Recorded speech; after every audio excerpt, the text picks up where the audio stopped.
Hey, I want to welcome you to the Tyndale Church Connect webinar. My name is Paul Caminiti. I'm one of the co-founders of the Institute for Bible Reading. We're an activist think tank working to change the way the world reads the Bible. And I have here with me today my colleague Glenn Powell, also a co-founder at the Institute for Bible Reading. Has been a Bible publisher for a good part of his career, and more recently the author of Saving the Bible from Ourselves, which, by the way, I think is one of the best book titles ever for everything I've read. So, Glenn, you've spent the lion's share of your career studying the history of the Bible. And you didn't stop, after the canonization, where a lot of people stop as though the Bible somehow stalled at that point. The Bible has an ongoing history, and you've been a student of that. And so we're going to talk about that today. We're going to have a conversation about the modern Bible. There was a particular, 100-year flashpoint in the history of the Bible where there were some huge changes that took place. And we'll look to you to unpack some of that for us. And not all of those changes were beneficial to the Bible's mission, right? And then we're going to talk about how to reclaim some of the ground that we've lost. But to kind of help frame the conversation, I've heard you say numerous times that the Bible is a cultural artifact. Will you unpack that a little bit for us? What do you mean by that? Sure. I think it's a thing we don't often think about. The fact that the Bible didn't just drop from heaven as the book we know today, that if you actually go back in history, you realize it's been very different kind of thing through time. It's taken a lot of different kinds of forms. And once you realize that we, in fact, have shaped the Bible, that we received the Bible as a gift from God, but it didn't come all prepackaged, that we have decided at various points in history to make it look and feel like a certain thing. It's an actual physical artifact. Even if you're just listening to an audio Bible or reading a print Bible or an electronic screen today, that's a physical expression of what we have in the Bible. And oftentimes we just take it for granted, and we're not very reflective and thoughtful about what that form is. So our big idea today is going to be the form in which we receive the Bible is going to make a difference in terms of what we think the Bible is and what we think we're supposed to do with it. You and I come to this topic with kind of a unique vantage point in that we've both been Bible publishers. You were with Biblica and I was with Zondervan. I don't know about you, but early on in the game, it kind of dawned on me that we were making decisions every single day about what the Bible was going to be, and there were kind of innocuous decisions in some ways about the paper and the font size, but then at some point you got to some design questions. And we're going to throw some notes in here, and we're going to feature those notes in a certain way, and we're going to highlight them. And truth be known, there were times when we highlighted them in a way that the notes stood out and the text kind of had a secondary position. So what did you learn from your experience as a Bible publisher about, again, the Bible being a cultural artifact? Right. I think I was like everybody else. I just took the Bible for granted in its modern form and thought that's just what the Bible is. So I didn't think about it much. It actually took quite a while of publishing before we realized, wait, these are a bunch of decisions we make about what the Bible is when we publish it, and we've inherited most of that, but it hasn't always been that way. So we actually went back and did an intentional survey of the history of the Bible as a book and realized, in fact, it wasn't even always a book. I have here a kind of an example of what one part of the Bible was before the Bible came together as a modern book. This is obviously not the real letter to Philemon that Paul originally wrote, but this is what it would have looked like when that was delivered. We always think of the Bible in the ancient world mostly as being this papyrus scroll that was rolled up, could be unrolled and read. But then we discovered when letters were small, rather than putting them on a big papyrus scroll, they would take a piece of papyrus like this and actually fold it up like a fan so it looked something like this, and then fold it in half and tie it. So this note really could be delivered, and that's most likely what Paul's letter to Philemon would have looked like when it was delivered and read. It was delivered, of course, along with the letter to the Colossian church, delivered to Philemon, who was the owner of the home that the church met in. And of course, he had the runaway slave, and I won't go into the whole story, but just to reinforce to people that the Bible was originally a collection, a library of different pieces of literature that then were put together. But that, first of all, they were individual books. And this letter is one book in what we call the Bible today. And it was just a reminder to us as we looked at the history of the Bible. All the way back, even before it was written, the oldest parts of the Bible were oral stories, just storytelling in an oral society where these stories would have been handed down to people. And then later, they were written down and they were put on these papyrus scrolls, or in this case, this papyrus note that was folded up. And then, even then, there were so few copies that almost everybody experienced the Bible just by hearing it read out loud. And even when the Bible started to come together more and more books were being added, and the form changed from scroll to what's called a codex, which is we would recognize as a book, but it wasn't, of course, paper. It was written on much thicker animal skin, looked like a book. There were so few copies. You think about it, every single copy of the Bible had to be handwritten. So there were very few copies. There might be one copy per church, per congregation, and somebody would read it. And so 99% of people are experiencing the Bible by having somebody else read it out loud. And so we just trace that history of the technology of the Bible, if you will, through time and realized at all these different points, people were making decisions. What is the Bible going to look like, feel like, as a cultural artifact? And that there are consequences to the way the Bible is presented. And that was the big aha moment for us, was when we got to this later period, and there was a drastic change in the form of the Bible, and that's what we want to talk about today. Yeah.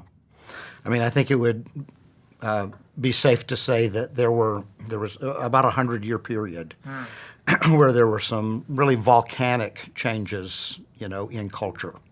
We talk about the information age today, with computers and so forth as another one of those kind of volcanic moments. But there was a previous disruptive period where culture shifted and the Bible shifted with it, right?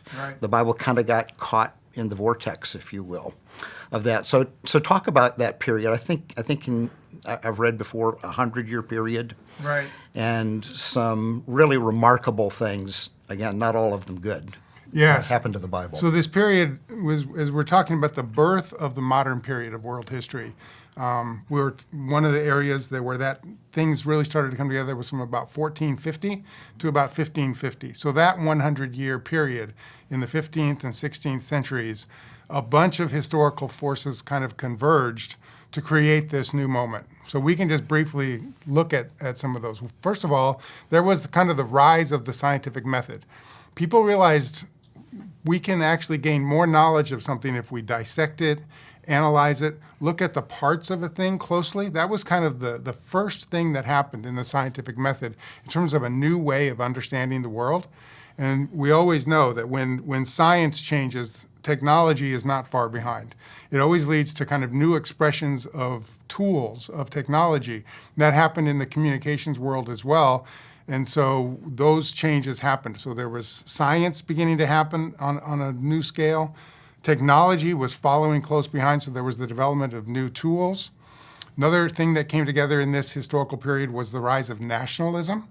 Before you had kind of regions that were part of big world empires. You think about the Roman Empire and all the different regions within that.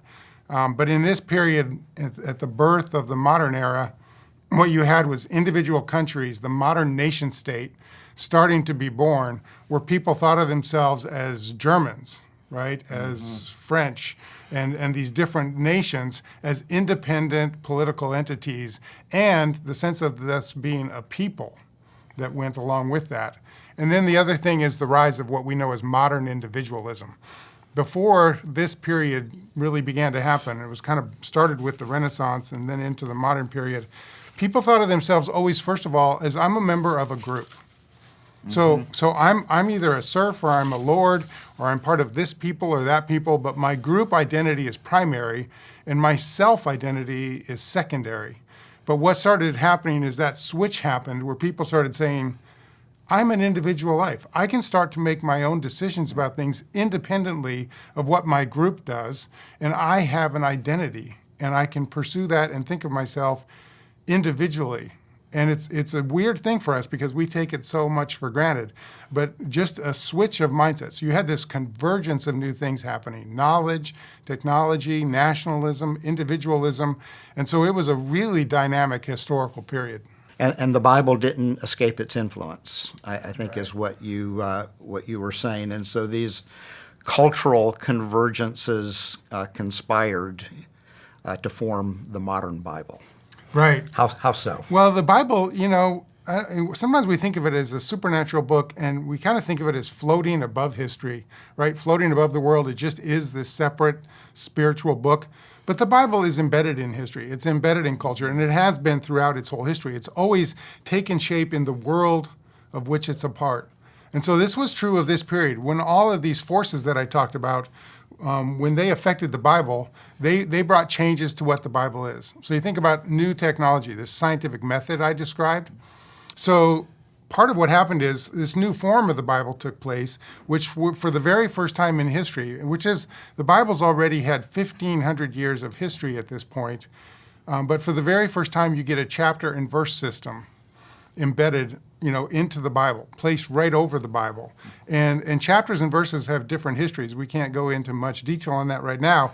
But 300 years before this period, in the 13th century, the chapter system that we know today was born, produced by a single person who created that and put that into the Bible. And then 300 years later, a different person obviously created the verse system that we know today and put that first into a Greek New Testament and then added the numbers to the Old Testament. And so for the very first time, there's a chapter and verse system put into the Bible. And it reflects, I think, the idea of the scientific method, that the way to get at true knowledge is to dissect something and analyze the pieces. And that's exactly what happened. So not only did they add these numbers, but for the very first time, all these individual verses were separate as you saw them on the page. So each one was printed as a unique paragraph. Whether it was in the middle of a sentence or a paragraph, every single numbered statement was listed as a separate piece. So what you had in the Bible before that was kind of a variety of literature and things you could see. Now, when you page through the Bible, this new chapter and verse Bible as a reference book, as a scientific method kind of book, what you see is it all looks the same. It's just 2 columns of pages of numbered statements, and it looks for all the world like they're meant to be read alone and by themselves. So there was this new method kind of put into the Bible. The invention of the printing press, Gutenberg's printing press in 1450, right, in that decade. So now, not only do we have this new form of the Bible, but this Bible can be mass-produced for the very first time in history. Everything before that was handwritten. Now you can kind of create this little army of hand, copiers, which they did in Paris. There's this thing called the Paris Bibles, where they just enlisted a whole bunch of scribes and copyists to produce Bibles as fast as they could. But it was handwritten, and you can only do so many. But now there's mass-produced, almost you could call it factory-produced Bibles, just churning them out so people can get them on a much wider scale.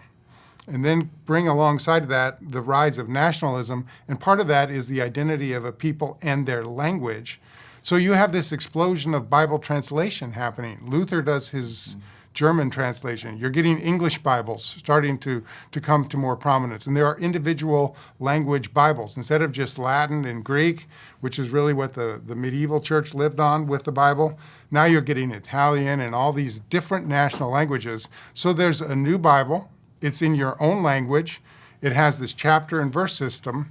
And then if you're part of this rise of modern individualism, you have your own copy. And instead of always experiencing the Bible as part of a community, which is the way it happened before, now for the first time, you can sit at home with your own Bible, read it for yourself, read it in your own language, and what you're seeing is a scientific book that tells you to read every verse by itself. And then, chapters and verses was the first step, but it really opened the floodgates. We started adding footnotes, cross-references, all this material around it, more section headings. So the Bible turned away from being this kind of very unique library or collection of different kinds of writing into this kind of scientific handbook that looked a particular way. So the impact on the Bible was huge, and we've never looked back. Once that form of the Bible took shape, it's pretty much what we've inherited today with the Bible. Yeah, what fascinates me about what you're describing then is that really some of these monumental decisions are being made by individuals, and oftentimes individuals now who are shaped by publishing agendas. Some of them, capitalism, right? How do I do this? So these huge changes, adding chapters and verses, a foreign paratext laid over the top of the Bible, wasn't some church council that got together and said, we have to find a way to help people navigate the Bible. It wasn't church leaders, and in reality, even today, the people that are calling the shots for the most part are people who sit in offices and are thinking. Booksellers, publishers. Exactly. Yeah. So it's fascinating. Yep. Well, I take it, then too, Glenn, that you take umbrage with some of these changes that were made. I had a chance to visit the Bible Museum this year in Washington, D.C., which I would recommend to everybody. But they had a section in the library about this period between the 1450s and 1550. And they labeled it Innovations in the Bible. So they were calling the additions, the addition of chapters and verses and note systems and so forth, innovation. And I sensed that it was innovation in a positive direction. I take it you don't necessarily feel that way. Right. Well, it was definitely an innovation in the sense of, just literally being something new that was done. And to be fair, right, it is an advantage if you're looking for a particular thing in the Bible. Sure. I mean, it's very fast. If you didn't have that numbering system, kind of the street address, within the Bible, how it would take a long time to find certain things when you're looking for something particular. And it's very interesting because the guy who created chapters was creating Bible commentaries. Right. So he wanted to find passages faster. The guy who created Bible verses was creating a Bible concordance. So he needed to find individual words faster. So these were both reference book agendas that produced the chapter and verse system, which is fine for those kinds of uses. But the problem is, especially with the Geneva Bible, which was an English Bible done in Geneva, immediately within a few years after the Greek New Testament, the first verses were added, that was supposed to be a Bible for everybody. But they thought this was such a cool system that they would do their Bible in it. And then once people saw it, it took off in everybody. I mean, it's amazing historically how fast the chapter and verse system spread. But what we realize is they were taking a reference book format and making that the Bible that everybody got. So just as people are getting their own access to the Bible in their own language, it's a reference book format they're getting. It became kind of the standardized version. Yep, absolutely. Yeah. But we lost some things. We did. In the process because it became the only choice. Right. And what did we lose? So it's interesting to think about. Like if you realize what the Bible actually is, it's a collection of different kinds of writing. Right. A letter from Paul to an individual about a runaway slave. The gospel stories of Jesus, the collection of Isaiah's prophecies, whatever book it is, it was a collection of different kinds of writing. So what happened is if I open a Bible and what I see is a list of 2 columns with individual statements that look for all the world like they're meant to be read alone and in isolation, out of context, that's what I'm going to do. I mean, our brains are hardwired to connect form and content. So when we see content presented in this form, you have to work against that form if you want to try to do something different with it. So it's telling you to read these statements alone and out of context. And so we lost holistic reading. Mm-hmm. We lost contextual reading. Instead of reading the whole letter to the Corinthians, which if you do that, you realize immediately this is a historical letter written to a real world church in first century Corinth. And I'm thinking about Paul is writing to these people in that situation. And that's, first of all, what I have to understand is what is he telling them? And if I lose that, and I'm just reading an individual verse out of Corinthians, it's easy to forget the context. And we don't think of the Bible as a historical book anymore. It's easy to just find the pieces that seem to speak directly to me, absent any Corinthians in the middle. And I start to think the Bible is God's direct word written to me. Now, the Bible is certainly for us, but we have to realize the Bible was not written to us, and we lose that context, that historical and cultural setting. And the other thing that happens is we lost community experiences with the Bible. You think about it, this was the period when you could get the Bible for yourself. So people became their own interpreters of the Bible. They're not experiencing the Bible in community with other people. Now they're reading it alone. So there was this massive cultural shift to a new kind of experience of the Bible. And primarily because of the new form it took, it changed what we thought the Bible was. Yaroslav Pelikan, who was a church historian who was at Yale, he wrote a book called The Reformation of the Bible and the Bible of the Reformation. And he interestingly points out it wasn't until the Reformation period, right in the period we're talking about, that proof texting was born.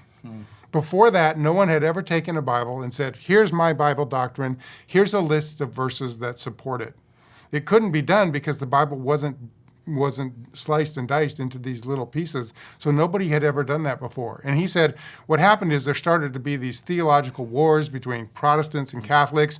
They would produce systematic theologies. They would list their doctrine of justification by faith and then just list the verses that teach it. But the thing that happens when you read a systematic theology like that is you're just getting those list of verses as if they're just these little standalone tidbits of truth direct from God, but they don't come with any context attached. They don't tell you this is a letter, this was poetry, this is a story, this is the context of what was taken. They're just we act as if the Bible can be read this way effectively, and that's what was born in this period. It's really fascinating.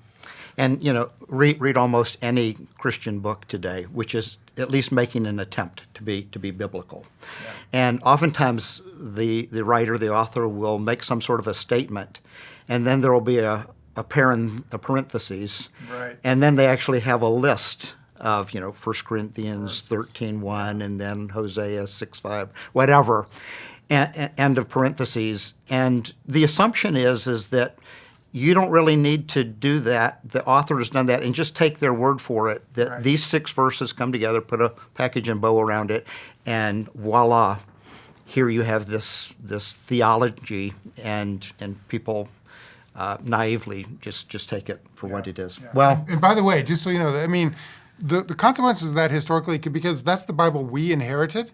I mean, the Geneva Study Bible was really the first modern study Bible, and we've continued to do that. Most people experience the Bible as a collection of these verses, and they think that's the way to engage the Bible. There are people, of course, who still try to read a Bible, but if you're reading a chapter and verse Bible, you're reading against the grain of the format, rather than the format encouraging you to read holistically, to read as literature, understand what kind of writing it is, to read historically. And even the community experiences have largely gone away. Well, Glenn, this has been fascinating. And again, not your typical conversation about the Bible, but one that we need. At the Institute for Bible Reading, we're trying to recover some of the ground that we've lost. And we've recently partnered with Tyndale House Publishing and created an experience called Immerse. The Bible reading experience, which we think, if you look at, I think, everything that we've said today, that the Bible was shaped a certain way, and then it got misshaped. And now we need to reshape it in some ways. And so Immerse kind of represents our human attempt again to take the Bible and reshape it so it'll do its best work. Talk to us a little bit about Immerse. Sure. What Immerse is trying to do is say, look, there was this historical period when this was done to the Bible, and as you mentioned, largely by individuals just making choices that then caught on and other people did. Well, if you're reflective about it, if you're saying, what kind of Bible do we want to give to people, and what will be the consequences of giving them the Bible in this way or that way, in this shape or that form, And so we've intentionally gone back to what you might call a pre-modern form of the Bible, which is the Bible that God gave us. God gave us a collection of different kinds of writings. He inspired those authors to write poetry, or to tell a story, or to write a prophetic oracle, or a law code, or an apocalyptic book. There's all these different kinds of writing in the Bible, and a 2-column book just hides that from you. So Immerse goes back and makes intentional decisions to say a reader's Bible, as opposed to a reference Bible, should be a single-column Bible. It should encourage long-form reading holistically, the books that God actually gave us. It should be a Bible that reveals by its formatting, by its typesetting, what kind of writing this is. So you can see the 2 lines of Hebrew poetry. So you can see a letter that has an opening and a body and a closing. So you can read the whole story at length. So Immerse intentionally takes a close look at the Bible and says, what kind of writing is this? What's the best way to show this so readers can experience it the way God originally intended it to be experienced in these holistic, contextual, historical, and even community kinds of ways. So it's trying to undo the effects of the modern Bible. Now, I think modern reference Bibles are ubiquitous, right? They're everywhere. If anybody has a Bible, that's what they're going to have. What we're trying to do is say, in addition to this reference Bible, you should have a reader's Bible. It's fine to look things up when you need to do that, but your regular practice with the Bible should be reading the books that God gave us. And Immerse is a terrific way for that to happen. Comes in 6 volumes. Yeah. Here's just one example of a volume. This is Poets, and again, when you open it up, to your point, poetry actually looks like Hebrew poetry, and reads like Hebrew poetry, and because we do live in the modern era, the shaping of what we've done needs to reflect that as well. So we, in addition to the print copy that again comes in 6 volumes, there's a brand new audio Bible that goes with it, and because our dream and our desire is for whole churches to do this, for pastors to lead their congregation, in a 3-year period, do 2 modules of Immerse, and in 3 years you've led your congregation through the whole Bible. So there's reading guides, 8-week reading guides, 16-week reading guides. There's a pastor's guide, there's a host guide, there's a family guide so that families can do this together. It's having remarkable impact in hundreds and hundreds of churches across the country, and hopefully spreading beyond our Western culture as well.